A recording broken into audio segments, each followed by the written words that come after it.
Hey everyone. Hey sisters and brothers and family. Okay. Meat. This is about my meat pre-preparing.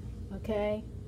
So how I pack my stuff so that I know it's portioned, and when I'm ready to cook up dinner, I'll take the meat out a day before I'm going to cook, or that morning so it could defrost. For instance, I buy the big piece of steak in the supermarket. I cut it in half when they have them on sale, the big pieces that you can grill in the oven, or whatever you want to do with it. I cut half of one. Actually, it was 3 pieces. There's one left. It's frozen, as you can see. So this, when I'm ready to cook it, I take it out and I'll put it in a pan. I'll put my seasoning on it, and hint, when you're cooking a steak, add a little butter on it. It makes it nice and tender and buttery flavor. But again, watch out with the butter, the fat, and all that. This is another steak. This is the stir fry strip pieces of steak, and I portioned it. This one is, and I mark it here because you can mark the bags, the baggies, the freezer bags, 4 ounce. And if you don't know what 4 ounces is, buy one of these scales. They sell them at the dollar store. They sell them in Bed and Bath, and they measure. Okay, you got the ounces here and the grams. It's good to have, but don't keep this on top when you're not using it, because it'll mess up the scale. You also have your dollar store, so there's no reason that you can't measure stuff. Okay, and then I do the same with the chicken cutlets. I portion it, like I have 2 pieces here. This would be like for a stir fry, or I fry it, stir fry it, and I cut it in pieces and throw it on a salad for a dinner. So 2 pieces is good enough for 2 people, because when you cut it up in pieces and you throw it on a salad and you add everything else on your salad, it comes out to be a good meal. I just bought a big family size chicken wings, and what I did was I cut them.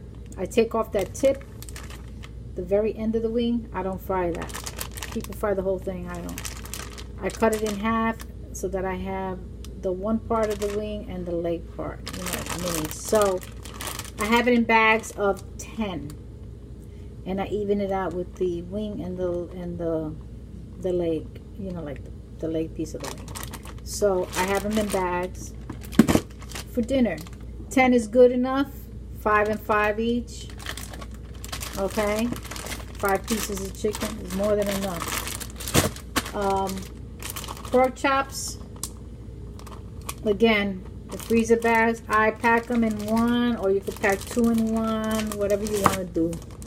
I pack them in 1 because sometimes I don't feel like having a pork chop, and I don't feel like defrosting 2, and having to cook 2, and then it's just a waste. Cook what you're gonna eat. Okay, so I have them in bags, and I keep them in the freezer, and I put them in like a bin that I have in the freezer, so everything is ready. Today I'm gonna make chicken wings, buffalo chicken wings, and corn on the cob. So let me just put this on the side for now, real quick. And here's my chicken wings. What I'm gonna add, I don't cook with salt. Sometimes I may add a little dash, but because of the sodium, and my babe, he takes medication for high blood pressure, so no salt in this house. But with the seasoning that you put in the food, believe it, you'll get a flavor. I do basil leaves. So add a little bit of basil leaf. I add a little bit of parsley. shake it, shake it, shake it. Garlic powder. Okay, this is giving it flavor. Sage, that's a good seasoning, and it's a very healthy seasoning, and it does give flavor. It smells good. Cumin, some people don't like it because of the smell. I love it, and I'm making buffalo chicken wings, so it'll give it a kick. Paprika. Paprika has a slight, like a sweet taste, I think, but it also gives color. So that's what I put. And I leave it for a while in the fridge to keep the flavors. And I'll put it in the fridge and fry it. And then when I fry it, I'm going to fry it in canola oil, very little.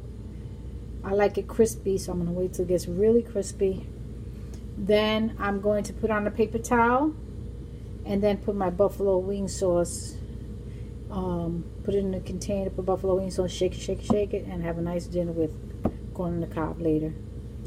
Alright, so pack your meat, clean your hands every time you change different meats.